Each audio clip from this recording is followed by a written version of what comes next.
Pangalawa, ang tinuro sa atin ni Santa Teresita, the little way. Puro little, no? Childhood, childlike, little way.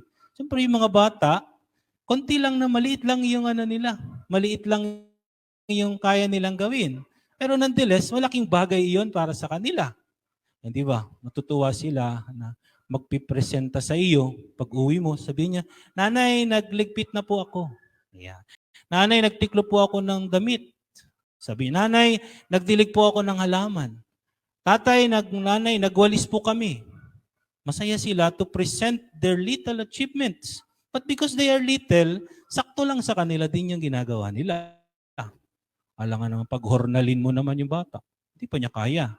Hindi ho ba? Pero the little way, ang sabi ni Saint Therese, doing ordinary things extraordinarily. Doing ordinary things extraordinarily. Paano po, Father, yung ordinary things extraordinarily? Nagkaroon kasi ng tanong si Santa Teresita sa kaniyang isip. Sabi niya, ano ba ang lugar ko sa simbahan? Maliban sa ako'y madre, maliban sa ako'y nandito sa loob ng kumbento na ito na hindi ako nakalabas, ibinigay ko ang sarili ko.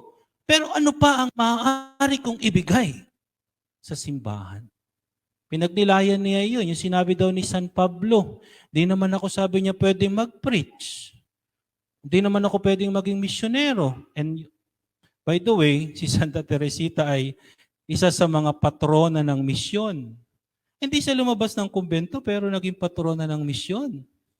Kasi yung kaniyang buhay ay simpleng pamamaraan ng pamumuhay Kristiyano na pwedeng paghanguan ng inspirasyon ng bawat isa sa atin. So sabi niya, ano ba ang papel ko sa simbahan?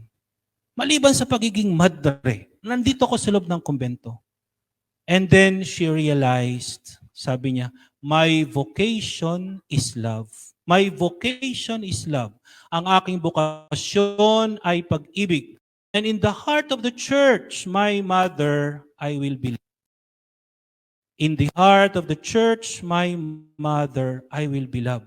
Sa puso ng simbahan na aking ina, ako'y magiging pag-ibig. At ano yung expression ng pagiging pag-ibig sa simbahan? Doing ordinary things extraordinarily. Yung gagawin ko, dapat may pag-ibig. Malaki ang kaibahan ng pasual na pagtatrabaho kaysa yung pagtatrabaho na may pag-ibig. Hindi ho ba? Paggalit kayo pala sa mister ninyo, wag yung mister niyo magagalit sa inyo. Magluluto ng ulam, hindi masarap. Ano? Maairo. Bakit ito hindi masarap? Kumain ka mag-isa mo. Hindi mo. Ba't papasarapin ko yan? Galit nga ako sa iyo. Honey, walang pag-ibig. Honey. Pero yung quality, nandoon sa pag-ibig. Hindi ba? Kahit anong bagay na gagawin natin ng may pag-ibig, mararamdaman natin. Kaya nga kahit mali yung ginawa, basta sincere.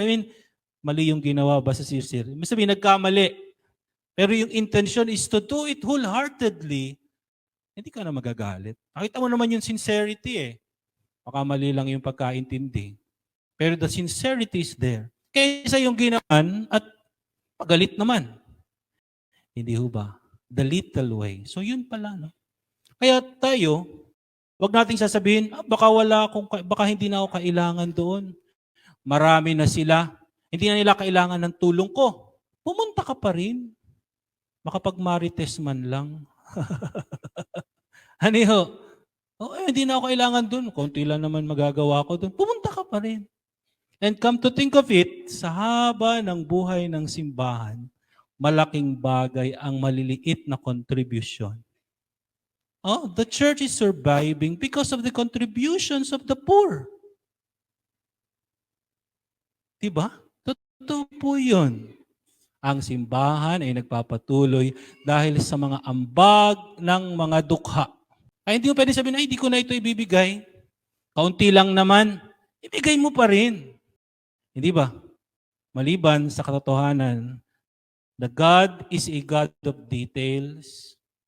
Napansin nga niya yung binigay ng babaeng balo, 2 pera. Napansin niya yun. Hindi pwedeng maliitin yun. Hindi ho ba? At walang dukha na walang kayang ibigay. Walang taong napakadukha na walang kayang ibigay. So let us not be intimidated. At sabihin natin, baka hindi lang kailangan itong tulong ko.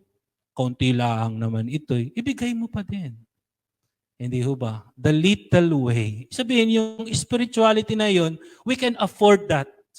Kaya nating lahat yun. The little way. Ano yung magagawa ko? Yung paraan ko. Yung magagawa ko. Hindi ka naman magtitipid dun sa kaya mong gawin. Basta yung kaya mong gawin. Malaki, maliit, gawin mo. At surely, magdadagdag yun doon sa kabutihang panlahat. Common good. The little way. Ha? Kayang-kaya natin yung spiritualidad na yan.